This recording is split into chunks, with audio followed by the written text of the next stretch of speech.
नमस्कार दोस्तों, राधे राधे, जय माता दी। आज हम आपको बताने जा रहे हैं कि नवरात्रि में आपको माता रानी की स्थापना और घट स्थापना कैसे करना है। तो दोस्तों, इस बार नवरात्रि जो है 22 मार्च को शुरू हो रहा है और 30 मार्च को ख़त्म हो रहा है। यानी कि पूरा 9 दिन ही इस बार आपको मिल रहा है माता रानी के पूजन के लिए। तो कभी कभार होता है कि तिथि का हानि हो जाता है और 1 दिन या 2 दिन कम हो जाता है। इस बार पूरा 9 दिन है। तो दोस्तों, आपका नवरात्रि वाले दिन जो है सुबह सुबह उठ जाना है 5-6 बजे, ब्रह्म मुहूर्त में उठ जाना है। फिर भी अगर आप मुहूर्त जानना चाहते हैं तो मुहूर्त जो इस बार 6:15 से लेकर के 7:55 का मुहूर्त है। उस मुहूर्त में अगर करना चाहते हैं तो भी सही है। अगर आप ब्रह्म मुहूर्त में 5-6 बजे उठ करके भी करना चाहते हैं तो भी चलेगा। तो सबसे पहले आपको सुबह उठ करके स्नान आदि कर लेना है। उसके बाद आप अपने पूजा मंदिर में आ जाइए। आप जो भी तुलसी महारानी का पूजन करते हैं, सूर्य देवता का पूजन करते हैं डेली, वो आप कर लीजिए। उसके बाद में आप एक चौकी ले लीजिए या पाटा ले लीजिए, जो भी आपको वहाँ बोला जाता है। उसमें एक लाल कपड़ा बिछा करके आपको माता रानी का आसन तैयार करना है। तो सबसे पहले आपको क्या करना है, गणेश जी की स्थापना करना है। गणेश जी अगर आपके पास विग्रह है तो विग्रह को आप पंचामृत से स्नान करा करके उनका श्रृंगार करा करके विराजमान करवाइए। अगर आपके पास फोटो है तो फोटो को आप विराजमान करवा के उनका जो है पंचामृत के छींटे लगा करके उनको स्नान करा दीजिए। अगर आपके पास विग्रह फोटो कुछ भी नहीं है तो आप सुपारी पर भी गणेश जी का स्थापना कर सकते हैं। तो उसके लिए आपको थोड़ा सा एक चावल का ढेरी बना लेना है। ढेरी बनाने के बाद उस पर सुपारी रख करके आप उसमें गणेश जी का आह्वान कर सकते हो। उनको एक कलावा अर्पित कर दीजिए वस्त्र रूपी। उसके बाद गणेश जी को हल्दी, चंदन, कुमकुम ये सब अर्पित करना है। दुर्वा अर्पित कीजिए, गुड़हल का फूल अर्पित कीजिए। अगर गुड़हल का फूल ना मिले तो आप गेंदे का फूल भी चढ़ा सकते हैं। और तो गणेश जी का स्थापना हो जाता है कंप्लीट। अब आपको क्या करना है, माता रानी का स्थापना करना है। तो माता रानी के स्थापना के लिए आपको उनका एक फोटो या विग्रह ले लीजिए। अगर आपके पास विग्रह है तो विग्रह को पंचामृत से स्नान करा करके श्रृंगार करा करके विराजमान करवाइए। और सबसे पहले आपको माता रानी को उनको भी एक वस्त्र रूपी कलावा अर्पित करना है। उसके बाद में उनको हल्दी, चंदन, कुमकुम अर्पित कर दे और जो है उनको लाल गुड़हल का फूल या गुलाब का फूल ज़रूर से चढ़ाए।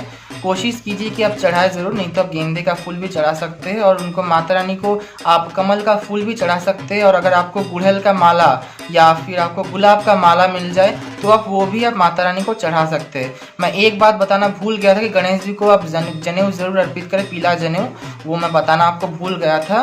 तो इससे जो है माता रानी का स्थापना हो जाता है कंप्लीट। अब आपको क्या करना है, अब आपको अखंड ज्योत की स्थापना करनी है। अगर आप कर रहे हैं अखंड ज्योत की स्थापना, नहीं कर रहे तो सीधा आप कलश स्थापना में चले जाइए। कलश स्थापना आपको कैसे करना है, आपको एक मिट्टी का पात्र लेना है। आपको दिखा देते हैं, ऐसा आपको मिट्टी का पात्र ले लेना है। इसको एकदम पूरा मिट्टी से भर दीजिएगा। मिट्टी से भरने के बाद तो इतना आप गैप रख दीजिए। उसके ऊपर से एक लेयर आप जौ की डाल दीजिए और उसके ऊपर से थोड़ा सा एकदम जो है डस्ट किया हुआ मिट्टी आता है वो एकदम से डाल दीजिए। उसके ऊपर से पूरा एकदम आप ऐसे मिक्स कर दीजिए, ऐसे अपने हाथों से थोड़ा मिक्स कर दीजिए मिट्टी को और जौ को। उसके बाद जो है इसको जल से सींच दीजिए। ठीक है, जल से सींचने के बाद अगर आप चाहते हैं तो जल जो भी मैंने बताया अभी आपको कि जल से सींचने से पहले अगर आप कलश स्थापना इसमें करना चाहते हैं तो इसमें भी आप कर सकते हैं। नहीं तो अगर आप कलश स्थापना अलग से करना चाहते हैं तो अलग से भी कर सकते हैं। तो जौ आपने बो दिया, अब जौ का भी पूजन होगा। जौ को भी आप सेम वे में कलावा अर्पित कर दीजिएगा। एक थोड़ा सा हल्दी, चंदन, कुमकुम और पुष्प अर्पित कर दीजिएगा। उसके बाद में जो है अगर मैं जो है कलश स्थापना अलग से करूँगा, मैं इसमें नहीं करूँगा इस पात्र में सिर्फ जौ बोऊंगा। तो मैं अलग कलश स्थापना में अलग से करूँगा। कलश स्थापना का वीडियो ऑलरेडी मेरे चैनल में अपलोडेड है। ठीक है, आप चाहे तो देख सकते हैं। तो कलश आप सोना, चांदी, तांबा, पीतल किसी भी चीज़ का ले सकते हैं, सिवाय आप प्लास्टिक और स्टील का कलश या लोहे का कलश मत लीजिएगा। आप सोना, चांदी, तांबा, पीतल किसी भी चीज़ का ले सकते हो। तो कलश ले लीजिए, उसके ऊपर आप हल्दी से, कुमकुम से या चंदन से स्वास्तिक बना लीजिए। स्वास्तिक बनाने के बाद कलश में आप 3 बार मोली लपेट दीजिए। मोली लपेटने के बाद आप एक आम का पत्ता ले लीजिए जिसमें 5, 7, 9, 11 पत्ते हो, या आपको आम का पत्ता ना मिले तो आप पान का पत्ता भी 5, 7, 9 ले सकते हैं। उसको भी आप हल्दी, चंदन, कुमकुम से आप टीका कर दे।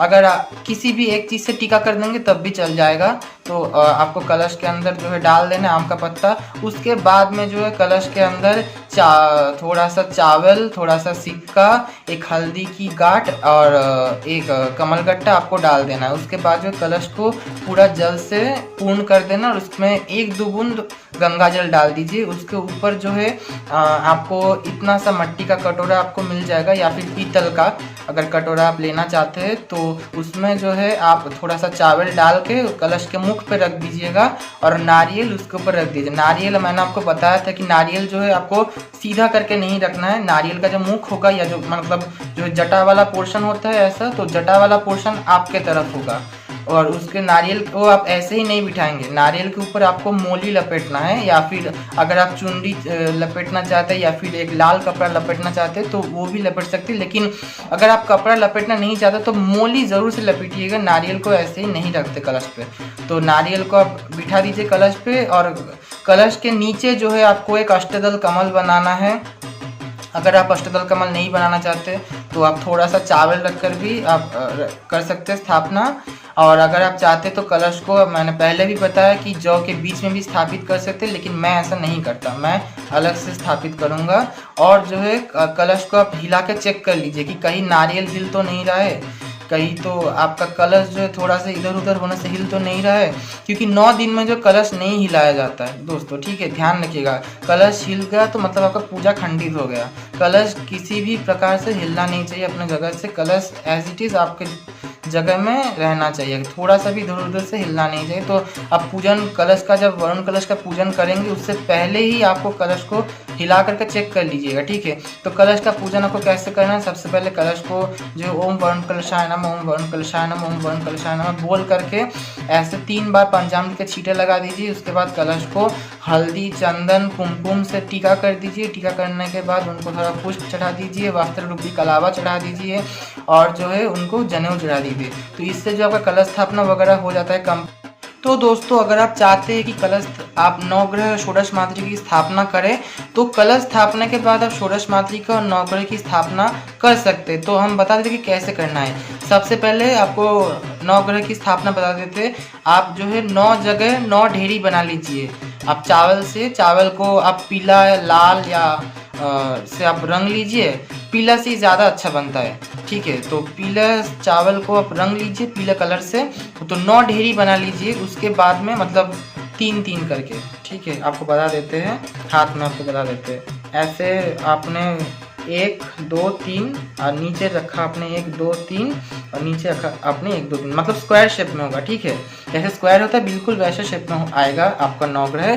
तो आप नवग्रह की स्थापना वैसे कर सकते हैं। 9 चावल की ढेरी बना करके 9 ढेरी बना लीजिए। उसके ऊपर एक सुपारी रख दीजिए। उस पर नवग्रह के ऊपर जो है आप थोड़ा पंचामृत का छींटा लगा दीजिए। एक पीला जनेऊ, एक सफ़ेद जनेऊ अर्पित किए, क्योंकि जो है शुक्र ग्रह और चंद्र ग्रह को जो है सफ़ेद जनेऊ चढ़ता है। तो आप सफ़ेद जनेऊ और एक पीला जनेऊ दोनों जो है पूरा एकदम स्क्वायर के मतलब जो भी स्क्वायर शेप आया है स्क्वायर शेप के बिल्कुल आसपास से आप चढ़ा दीजिए और उनको वस्त्र रूपी कलावा अर्पित कर दीजिए। थोड़ा सा फूल अर्पित कर दीजिए, चंदन, हल्दी, कुमकुम अर्पित कर दीजिए, ठीक है। तो इससे आपका पूरा नवग्रह का स्थापना हो गई। अगर आप षोडश मातृका की स्थापना करना चाहते हैं तो षोडश मातृका के लिए भी सेम 4-4 करके आप ढेरी बना लीजिए, वो भी स्क्वायर शेप में आएगा, ठीक है। षोडश मातृका के ऊपर अगर आप चाहते हैं तो 1 रुपये का सिक्का भी रख सकते हैं या फिर चांदी का 16 सिक्का आप रख सकते हैं या फिर सुपारी रख सकते हैं। तो षोडश मातृका को भी आप जो है पंचामृत के छींटे लगा दें फूल से और उनको वस्त्र रूपी कलावा अर्पित कर दे। जनेऊ उनको नहीं चढ़ेगा और उनको हल्दी, चंदन, कुमकुम और पुष्प चढ़ा दे, ठीक है। इससे आपका षोडश मातृका स्थापना होता है कंप्लीट। अब जो है आपको माता रानी को भोग लगा, आपने भोग बनाया घर पे जैसे कि हलवा हो गया या जो भी मिठाई, फल वगैरह जो भी आप भोग लगाना चाहते हैं वो आप लगा सकते हैं। 9 दिन का जो भोग माता रानी को लगता है उसके लिए मैं अलग वीडियो डाल दूंगा दोस्तों। तो अभी के लिए आप सुन लीजिए कि क्या भोग लगा सकते हैं। जो भी फल मिठाई है उसका भोग लगा दीजिए आप। भोग लगाने के बाद आप जो भी दुर्गा सप्तशती करते हैं, दुर्गा माँ दुर्गा का जाप करते हैं, दुर्गा चालीसा करते हैं, वो कर लीजिए। और जो जाप का जो समय है, जैसे कि नवान मंत्र आप जप रहे हैं, तो अगर आप सुबह के टाइम जप रहे हैं तो सुबह के टाइम ही जपिएगा। अगर आप शाम के टाइम जप रहे हैं तो शाम के टाइम ही जपिएगा। जब का जो टाइम है वो आप इधर उधर मत कीजिए, सुबह का शाम में, शाम का सुबह में मत कीजिएगा। एक ही टाइम में जाप कीजिए कि आप सुबह का टाइम एक फिक्स कर लीजिए या फिर आप शाम का टाइम फिक्स कर लीजिए, ठीक है। जो भी आप जाप वगैरह करते हैं वो सब करने के बाद आपको माता रानी का आरती करके, जो भी आपको आरती आता है, ओम जय अम्बे गौरिया अम्बे तू है जगदम्बे काली, जो भी आपको आरती आता है वो आरती गा करके आप माता रानी का पूजन संपूर्ण कीजिए।